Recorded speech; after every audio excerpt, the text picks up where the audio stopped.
Well, once again, not every project is going to work out.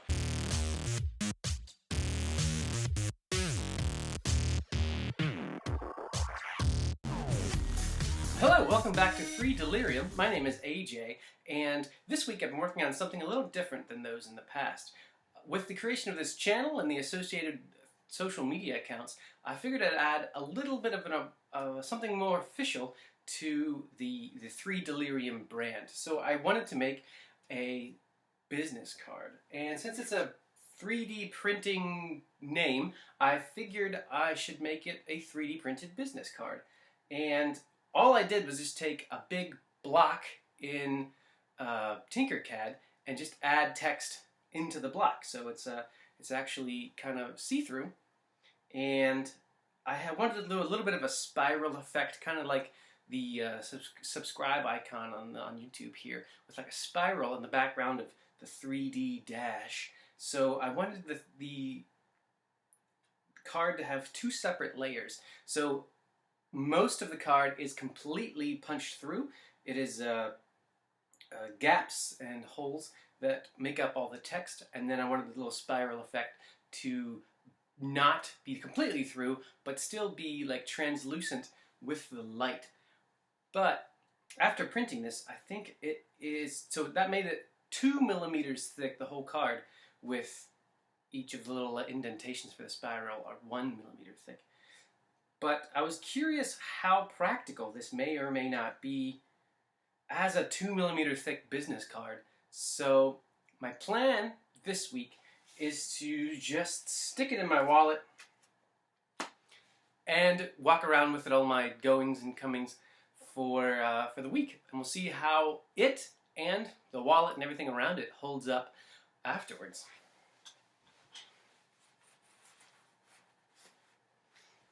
Here we go.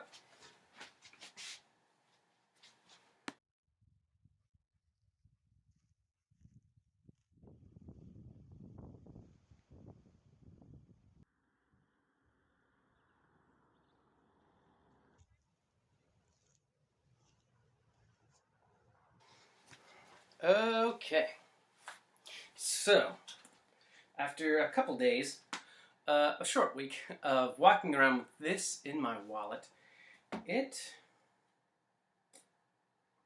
doesn't seem too affected by the moisture and manipulation that happens in a wallet.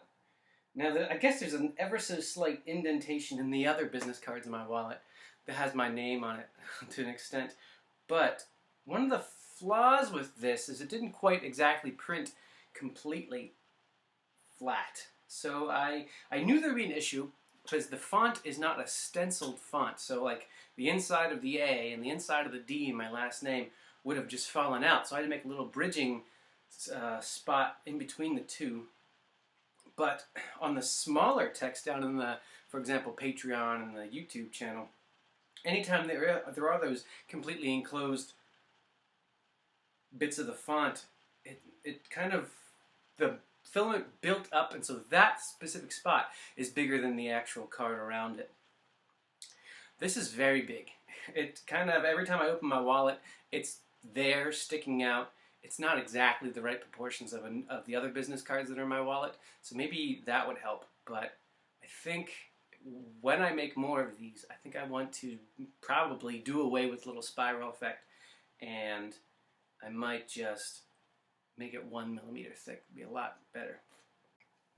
So this project has actually forced me to have another project I tried way back when I first started making 3D designs on the internet, before I even had a printer. So I want a device that is pretty much just the size of a credit card, with the gap in the shape of a key that you could put maybe a spare key for like an apartment or something simple, a simple key, not like a fob or anything like that for a car or anything, but just a place to put a simple key in your wallet. I've tried to put a previous apartment key in a previous wallet, and it ends up just really destroying the material of the wallet itself. Like first day I finished taking my wallet out of my pocket, and there was a permanent indentation from the key. Within that week, it had started to rub, the tip of the key had rubbed through the leather completely. So, what I want to do is create a card that I can hold the key inside of to then put that in down with my other plastic membership and bank cards and stuff like that, so that there's extra protection for everything. And this has taught me a lot. Well, let's go to the file itself. So you can see here that when it slices, it's not detecting the correct things that it should be detecting, and it just creates a flaw in the file. So I've tried a few things in the past. I've exported this file as a certain file format. STL is what most of the files I use are called, and I tried sending it into Tinkercad, and it wouldn't take it the first time. And I tried sending it into Microsoft 3D Builder, and when you use 3D Builder, it automatically asks you if you want to repair the file. And absolutely, that's the reason I'm sending it there. And I clicked yes, and it didn't change anything when I imported it back into my slicing software. So there's something else I need to do. I'm still working on it, and let's play with it for a little bit here. We'll see what we can get. Well, here I am in a different room. That's where the printer actually has been moved to.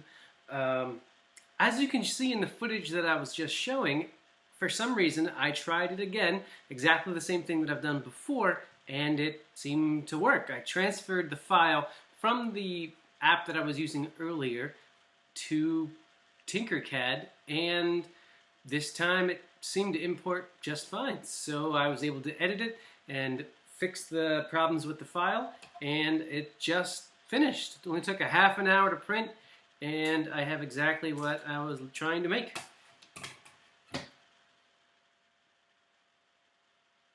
This is meant to fit easily down inside a wallet, and has the perfect space for a key, which I realized I actually have not grabbed yet, so I'll be right back. Well, so with my key holder in hand, I found a key that should just fit right down inside of, I guess I made the whole thing slightly larger scale than I needed to, but I bet in theory this will work just fine anyway. So, I take my wallet, I should be able to just push this down in between multiple cards that are already in there.